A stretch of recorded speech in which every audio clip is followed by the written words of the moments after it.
कि मेरी बात का गलत मतलब निकाल के मेरी थाने में पिटाई ना हो जाए, मुझे जेल में भेज दिया जाए। चर्चा है कि आपको कैबिनेट में लिया जा रहा, अफवाह है या सच है? देखिए, क्या कहना चाहेंगे इस पर? और 2017 में मुझे विधायक बना दिया और 22 में मंत्री बना दिया। इससे अधिक मैं सोच भी नहीं सकता हूँ। कोई छुआछूत वहां अंदर नहीं था। संघ के अंदर मैं एक जगह गया था और देखा कि मेरे समाज का व्यक्ति वहां खाना परोस रहा था। जन समस्याएं होती हैं, उनको लेकर आप धरने पर बैठ जाते हैं, अधिकारी सुनते नहीं क्या? लेकिन वहां निचले स्तर पर कहीं ना कहीं कोई कुछ गड़बड़ी कर देते हैं और उसके कारण हम लोगों को संघर्ष का रास्ता क्या करना पड़ता है। देखिए, एक नैरेटिव चला गया था संविधान को लेकर और उस संविधान में लोग बह गए। ये पिताजी का ही क्षेत्र रहा है और हमारे बड़े भाई सफल नहीं हो पाए हैं राजनीति में, तो मुझे भी आगे बढ़ के अपने पिताजी का नाम को आगे बढ़ाना चाहिए। 2014 में मुझे हरदोई से और मोहनलालगंज से सांसद का टिकट मिल रहा था, लेकिन मैंने चूंकि पिताजी की सीट हमारी मिश्रिक की थी, इसलिए मैंने मिश्रिक पे ही लक्ष्य केंद्रित रखा। और एक चीज और है, आज तक 9 साल हो गए हमको, लेकिन कभी कोई आरोप पर नहीं लगा है, किसी भी प्रकार का कोई आरोप नहीं लगा। नमस्कार, आप देख रहे हैं वीटीवी न्यूज और मैं हूं विपिन राजवंशी। आज बात करेंगे सीतापुर कारागार राज्य मंत्री सुरेश राही जी से। सुरेश राही हरगांव से विधायक हैं और दूसरी बार हरगांव विधानसभा से विधायक बने और प्रदेश सरकार में कारागार राज्य मंत्री हैं। हम बातचीत करेंगे आज कई सवालों को लेकर।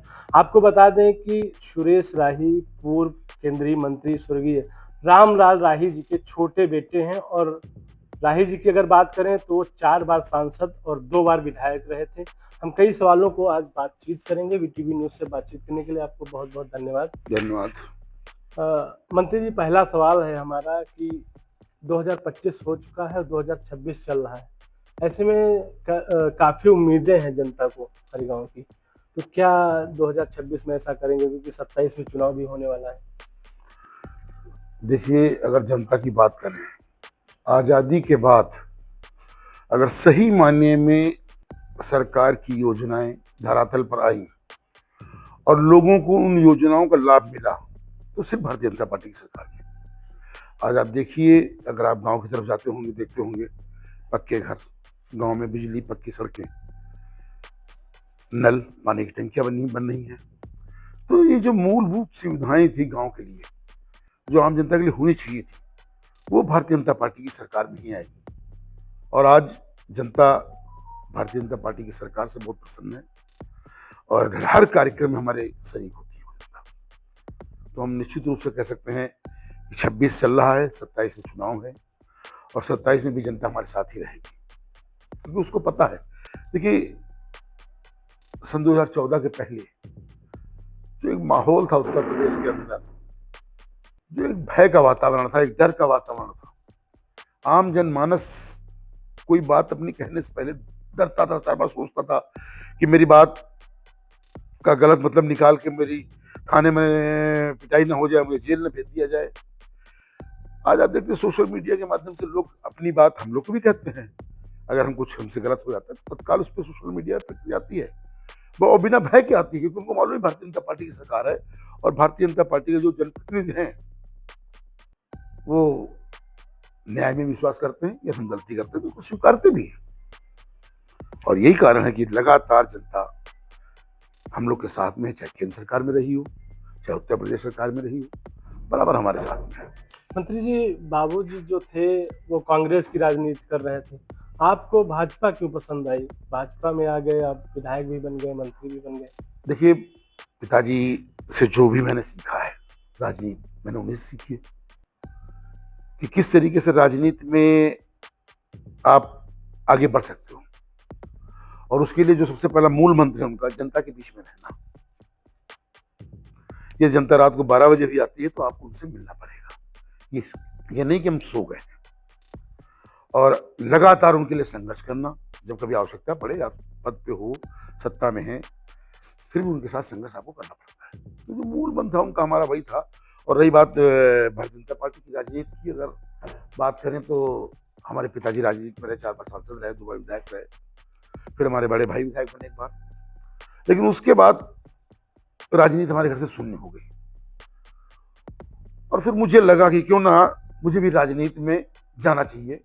ये पिताजी का ही क्षेत्र रहा है और हमारे बड़े भाई सफल नहीं हो पाए हैं राजनीति में, तो मुझे भी आगे बढ़ के अपने पिताजी का नाम को आगे बढ़ाना चाहिए। और यही सोचकर मैंने राजनीति में अपना कदम बढ़ाया। और फिर मुझे लगा, चूंकि बराबर मैं उस पर बाबूजी के माध्यम से जानकारी होती रहती थी कि कांग्रेस में बाबूजी जब पत्र लिखते थे, बाबूजी समस्याएं लिखते थे, जनता की समस्याएं, तो उनका जवाब नहीं आता था। कोई ये भी नहीं आता था कि हाँ आपका पत्र मिला, उसकी भी एक पावती भी नहीं आती थी। तो मुझे लगा कि कांग्रेस में चूंकि कोई सुनवाई वहाँ नहीं है, तो और कोई सिद्धांत भी उस समय उनकी ऐसी ऐसी नीतियाँ बनी जिससे भ्रष्टाचार तमाम बड़े आरोप लगे। तो मुझे लगा एक ये उचित माध्यम नहीं है राजनीति सेवा करने का। तो फिर मैं मतलब मैं आपको अपने दिल की बात बता रहा हूँ जो हम लोग ने सोची। मैं कोई राजनीतिक बात नहीं बता रहा हूँ, घुमा फिरा के बता रहा हूँ। फिर हमारे मित्र थे, हम लोग बैठे आपस में, 3-4 मित्र हमारे थे, जो हम लोगों ने आपस में बैठ के बात किया कि यदि आगे राजनीति करनी है और राजनीति में जाना है तो एक सही दल और जो भ्रष्टाचार से दूर हो, जिसके कुछ लक्ष्य हो, कुछ विचारधारा हो, उस पार्टी में जाना चाहिए। तो काफी सोच विचार कर हमको लगा कि हमें भारतीय जनता पार्टी में जाना चाहिए। और चूंकि वो एक विचारधारा वहां पे थी, एक न्याय की बात करते थे, समानता की बात करते थे, राष्ट्र की बात करते थे, और उसी बीच उसमें चूंकि एक संघ का भी था रोल, और चूंकि हम लोग कांग्रेस में रहे तो संघ की धारणा एक बड़ी अलग थी हम लोगों के बीच में। बड़ा एक प्रोपोगंडा था, अजीब सा एक माहौल उनके खिलाफ तैयार था। तो मुझे लगा कि मैं पहली एक बार संघ में भी जाना चाहिए और देखना चाहिए। मैं चुपचाप जाता था, बैठता था उनके बीच में। तो मैंने जब वहां पे देखा, वहां पे जाति पात की बात जो बताई जाती थी, कहीं जाति पात की कोई बात ही नहीं वहां पे। कोई छुआछूत वहां अंदर नहीं था संघ के अंदर। मैं एक जगह गया था और देखा कि मेरे समाज का व्यक्ति वहां खाना परोस रहा था। तो मैंने कहा देखो, ये सब बातें प्रोपोगंडा थी, लोग किस तरीके से अलग अलग से बोलते थे, और यहाँ तो जातिवाद का कुछ नहीं, मेरे समाज का आदमी भोजन परस रहा और खाने वाले सब समर्थ थे। मैंने कहा अभी निश्चित है मैं भारतीय जनता पार्टी की राजनीति करूंगा। तो 2010 में हमारे बाराबंकी के एमएलसी साहब थे, रामनेश रावत जी, उनको उस समय भेजा गया था मेरे पास कि इनको भारतीय जनता पार्टी में शामिल कराओ, क्योंकि मैं बात कर रहा था इसलिए। तो फिर वो मेरे पास आए और काफ़ी वार्ता होने के बाद मैंने भारतीय जनता पार्टी ज्वाइन की। और 2010 में हम शुरुआत की थी, और फिर हमने 2012 का टिकट भी हमने मांगा था। उसमें भी मुझे टिकट दिया गया था, लेकिन मुझे जहाँ से टिकट दिया गया था वहाँ से मैंने मना कर दिया। मैं यहाँ से नहीं लड़ूंगा, क्योंकि सामान्य सीट पे लड़ना ठीक नहीं होता हम लोगों का, इसलिए मैंने मना कर दिया था। 2014 में भाजपा आपको लोकसभा में टिकट दे रही थी? 2014 में मुझे हरदोई से और मोहनलालगंज से सांसदीय का टिकट मिल रहा था, लेकिन मैंने चूंकि पिताजी की सीट हमारी मिश्रिक की थी, इसलिए मैंने मिश्रिक पे ही लक्ष्य केंद्रित रखा।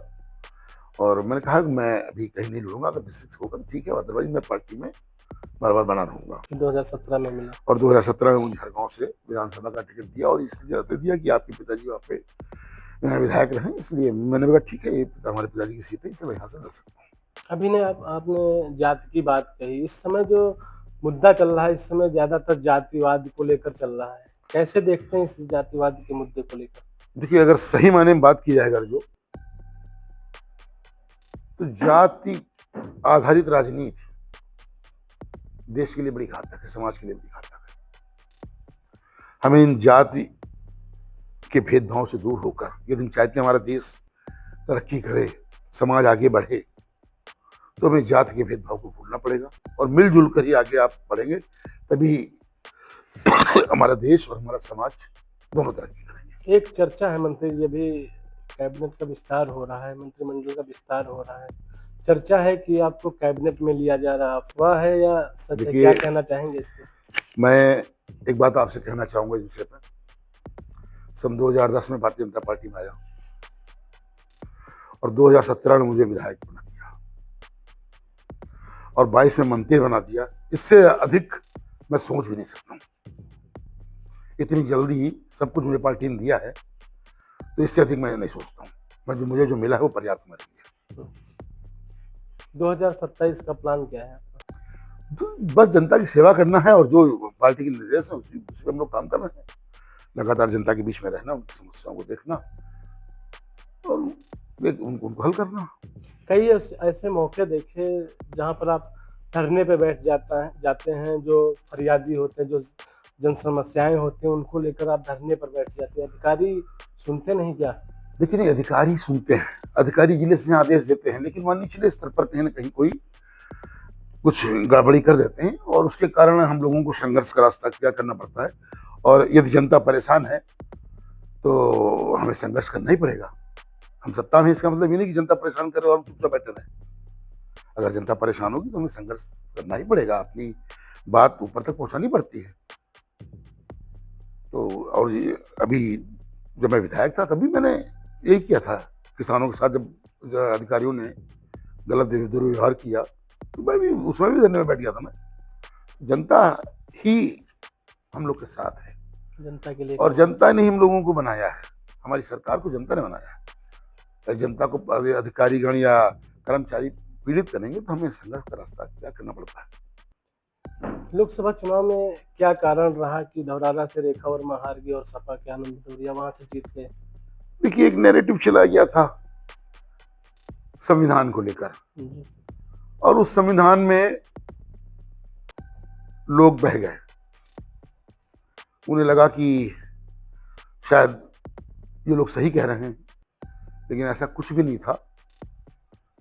और उसी का परिणाम था कि हम लोग उसको अपनी बात को जनता तक नहीं पहुंचा पाए। हालांकि प्रयास बहुत किया, लेकिन चूंकि उन लोगों ने जिस तरीके से फैलाया था हम लोग वहां तक नहीं पहुंच पाए, और उसी का नतीजा था कि हमारी कुछ सीटें चली गई। हालांकि बाद में आप देखिए जिस तरीके से हम लोग को समर्थन मिल रहा है और जनता ने देखा कि हाँ, ये विपक्ष किस तरीके से किस हद तक जा सकता है, तो लेकिन अब जनता सचेत है हमारी, और उन्हें किसी भी प्रकार से उसका उपयोग नहीं कर पाएंगे वो लोग। 9 साल आपको हो गए हैं उस क्षेत्र में प्रतिनिधित्व करते हुए। कौन सा ऐसा बड़ा काम करेंगे जिसके लिए आपको जनता याद करे वहां हमेशा? देखिए, एक छोटा सा भी काम जनता के हित में होता है, बड़ा भी काम कराओगे वो भी जनता के हित में होता है। तमाम सारे हमने काम ऐसे कराए हैं। पहले आप सड़कों का जाल देखिए, विद्युतीकरण का देखिए, आप जो मूलभूत चीजें हैं, अगर वो जनता के बीच में नहीं, जो अंत्योदय का लक्ष्य हमारा है, वही जनता के बीच में नहीं है, तो आप बिल्डिंग में फैक्ट्री बना दो, उसका क्या मतलब बनता है? अगर फैक्ट्री में माल नहीं आ पाएगा, फैक्ट्री चल ही नहीं पाएगी, तो क्या मतलब बनता है? तो सबसे पहले तो मार्ग हमारे दुरुस्त होने चाहिए, बच्चों के लिए स्कूल अच्छे होने चाहिए, पढ़ाई का एक माहौल होना चाहिए। एक जो भ्रष्टाचार का जो फैला रखा था विपक्ष ने, हमने उसको दूर किया है। ये बहुत बड़ी उपलब्धियां हैं सरकार की हमारी। आज समाज में आप देखिए, रात को 12 बजे जब आप जाते हैं तो बिना भय के जाते हैं आप घर। आपको डर नहीं लगता कि रास्ते में कोई हमको रोक लेगा, और वो है, आज ही बना हुआ है, 17 से लगातार बना हुआ है। अपराधी इस समय आप देखिए सब कहाँ हैं। भाजपा में कौन लीडर सबसे अच्छा लगता है आपको? सभी भाजपा के नेता बड़े अच्छे हैं, क्योंकि सबकी विचारधारा राष्ट्र से ओतप्रोत है और सब हम लोग राष्ट्र हित की सब सोचते हैं। हालांकि अगर बात करें तो अटल बिहारी वाजपेयी जी से उसके विचारों ज्यादा मैं प्रेरित था हमेशा, और वो हमारे पिताजी का बड़ा सम्मान करते थे। बाकायदा हमेशा कभी मिलते थे तो हमारे पिताजी को नाम लेके बुलाते थे। कुछ कहना चाहेंगे क्षेत्र के जनता से? जनता के हम लोग लगातार जनता के बीच में रहते हैं, और यदि कोई बात आपकी हो तो हमें आप बता सकते हैं, हम सदैव आपके बीच में हैं। और जो हमारे पिताजी ने जो सेवा की, जनता की सेवा के लिए जो कार्य किए हैं, हम उनका अनुसरण करते हैं और उन्हीं की बताए हुए रास्ते पर चलने का प्रयास करते हैं। और एक चीज़ और है, आज तक 9 साल हो गए हमको, लेकिन कभी कोई आरोप पर नहीं लगा है, किसी भी प्रकार का कोई आरोप नहीं लगा हम पे, क्योंकि हमको जो हमारे पिताजी ने सिखाया समाज की सेवा, और एक चीज जो उन्होंने बताई थी हमें कि बेटा पद पे आज हो, और जब पद पे न रहो तो ऐसा करना कि दिन में चलने वाले बनना। कि ऐसा कार्य करना कि दिन में चल सको, आप निकल सको, आपको रात में ना निकलना पड़े घर से। तो मैं वो बात बहुत बड़ी बात हुई है कि पद पे रहते हुए आपको अपनों के बीच में उसका अभिमान नहीं होना चाहिए पद का। पद तो आते जाते रहते हैं, लेकिन आप समाज में हमेशा रहोगे, तो समाज को कभी ये नहीं लगना चाहिए कि हमारे साथ के नहीं, हमसे अलग है। आप पद पे हो तब भी उनको लगना चाहिए हमारे बीच का है, पद पे ना रहो तब भी उनको ये लगना चाहिए कि हमारे बीच के ही है। तो ऐसे संस्कार, ऐसी भावना के साथ आप जनता की सेवा करोगे तो आगे बढ़ोगे। और कुछ कहना चाहेंगे? बस ईश्वर सबको सद्बुद्धि दे, इतने कहना बस। तो ये थे कारागार राज्य मंत्री सुरेश राही जी, जिनसे वीटीवी न्यूज ने कई सवालों को लेकर बातचीत की है और इन्होंने 2027 को लेकर भी एक जनता को संदेश दिया और अपील भी की है। वीटीवी न्यूज से बिपिन राजवंशी, सीतापुर।